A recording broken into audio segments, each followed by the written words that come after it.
Hello, my name is Zachary Seiler. I am a MBA student here at True McConnell University, and today I'm going to be presenting my PowerPoint slides for the Nike Incorporated brand audit. The first slide is just going to be a table of contents. So in this PowerPoint, we will look at the background of Nike as a company. We'll look at the brand inventory of the company. We'll look at the brand exploratory. And then we'll look at some strategic recommendations and tactical recommendations for Nike Inc. As we look at the background, it's evident that Nike Inc. was created by Bill Bowerman and Phil Knight.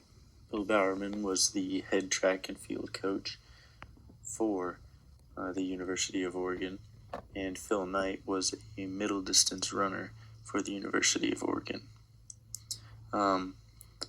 Nike was originally founded as Blue Ribbon Sports in 1964 and later became Nike Inc. in 1971.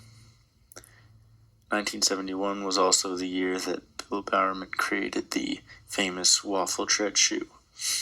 He did this with his wife's waffle iron and had the intention of producing shoes that had a textured bottom in order to give his athletes more traction when they were running.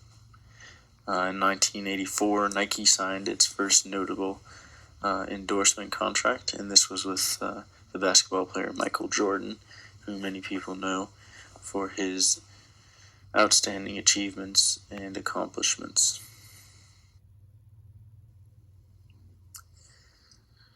The next slide we're going to look at, it covers markets. The first aspect of the markets that Nike's involved in is sponsorships. Nike supports local school teams and professional teams around the world. They sponsor high schools and larger college teams, as well as professional teams. Endorsements is another big market for Nike. They endorse professional athletes, and this is a benefit for both the athletes and for Nike as a company, because it broadens both of their span and reach to the consumers. Equipment's another market. This entails anything that a team needs in order to compete and to be safe in athletics. Gear, this covers the shirts, shoes, pants, socks, hats, anything that a team or an athlete would use in competition. Product pricing. This is another important area for Nike. According to Yahoo Finance, Nike has built a strong market position through endorsements and advertising. They have built a platform that allows them to use strategies that some smaller companies may not be able to use. One of these strategies is the strategy of price spiking. And this strategy works for Nike because they have such a strong base that consumers will buy their products nearly at any price. Communication. This entails advertising, sponsorships, the internet. According to Statista, Nike spent nearly $1.44 billion on advertising in 2018.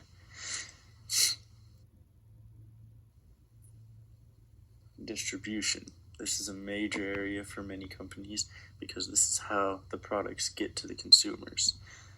Nike has done an amazing job at partnering with other small businesses or companies such as Dick's Sporting Goods and other sporting stores, where they can sell their products to these retailers who will then sell them to consumers. And this just gives Nike a broader base and platform. But not only do they do this in the US, they also do it around the world. Direct to consumer, this is a way of distribution that requires just Nike selling products directly to the customer. And this is done through their website or through their Nike outlets. Nike ambassadors. Nike ambassadors is a way in which Nike allows their employees to enter into a program where they can influence and help the youth and the next generation be active and play sports. And the reason Nike does this is because they realize that these younger individuals are the next generation, and they want to influence them and give them a positive outlook.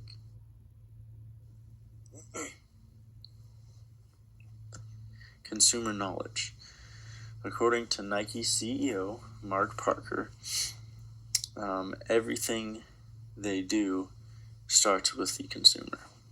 So Nike's focus when branding or marketing a new product is specifically aimed towards the consumer.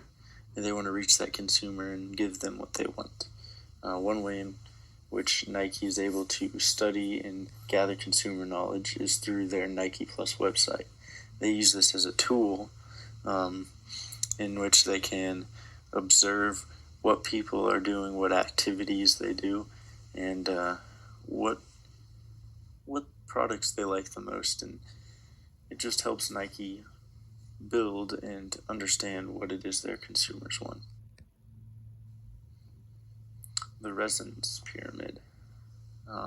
This is an important aspect because it gives a company an understanding of what the consumer sees them as and helps them form what they want to be seen as.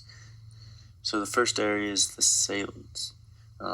And for Nike, that is the fact that they are a number one athletic apparel producer. They're one of the top producers of athletic apparel. Performance focuses on their technical aspects in producing quality goods.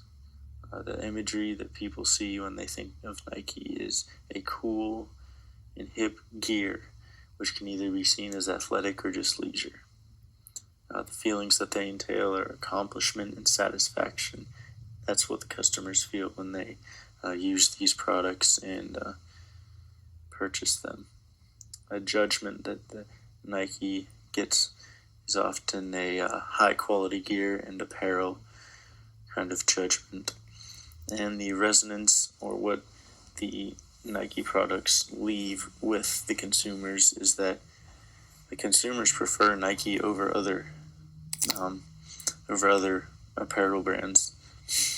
This has been proven throughout the years as Nike has remained one of the top apparel brands in the world. This is another look at the resonance pyramid. Here you can see it a little better.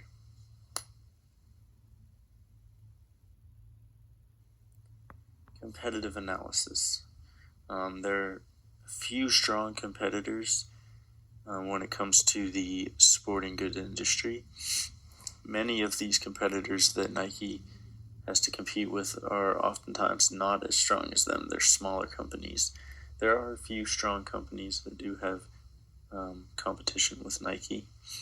Some of these companies are Adidas, Puma, Reebok, New Balance, Brooks, Asics, and Saucony. And while these companies do compete against Nike, there are only a few of them that are a multi-sport type of producer. Some of them are just simply running shoe products. Nike had the highest revenue increase in 2018, and this is per Statista. In the next slide, it'll show a graph. This is the graph of the competitive analysis, and it just shows the blue line is obviously Nike, and it reveals how Nike has had the largest revenue gain in 2018 versus Adidas and Puma. The SWOT analysis. Obviously, a SWOT analysis is a very important aspect for a company to understand what they need to work on, and what makes them strong. Nike is a dominant brand, and while they are very strong, they do have some weaknesses. Here's another better look at the SWOT analysis. As you can see, the strengths are they have a strong product name, they have adaptability, they have a broad product base, and they have competitive pricing. Their opportunities can be seen as customer research, new world markets, great design choices, and their weaknesses can be seen as political involvement, growing expenses, lack of innovativeness. And their threats are growth of athletic market, consumers' defensiveness, and lower prices. Some strategic recommendations for Nike company. One thing they can do is focus more on global reach, as it's a key in competing against Adidas as it grows rapidly. One way that Nike could do this is by focusing on soccer products. Soccer is becoming a fast growing sport that is spreading across the world, and there's many opportunities for Nike in that. Another way is for Nike to look more to future plans in order to compete with competition. Competition is looking ahead. Nike needs to continue to look ahead and plan ahead. And the last way is limiting political connection as much as possible. In the past, Nike has been involved in some political ordeals, and this has been kind of a strange time where some consumers do not want to purchase products. If they kind of veer away from these political connections, then they may have a better shot at drawing in more consumers. Tactical recommendations. This is the last area of research that we will look at, and as you can see, one way that Nike can advance itself is through consumer research. They already are very strong in consumer research, but understanding the consumer and knowing what the consumer wants and needs will give the company a boost, and consumers will be more apt to buy their products. Listening to these consumers is a key part in that. Reach new athletic markets. As I talked about previously, soccer is a big market right now, especially around the world. Getting involved in that would be a huge benefit for Nike and could be a jump start. Implementing new design strategies is always a good decision, as Nike has always had creative designs and commercials and stuff like that. Keeping those consumers interested and intrigued by your new advertising schemes and designs that match the era helps draw consumers in and helps them grow.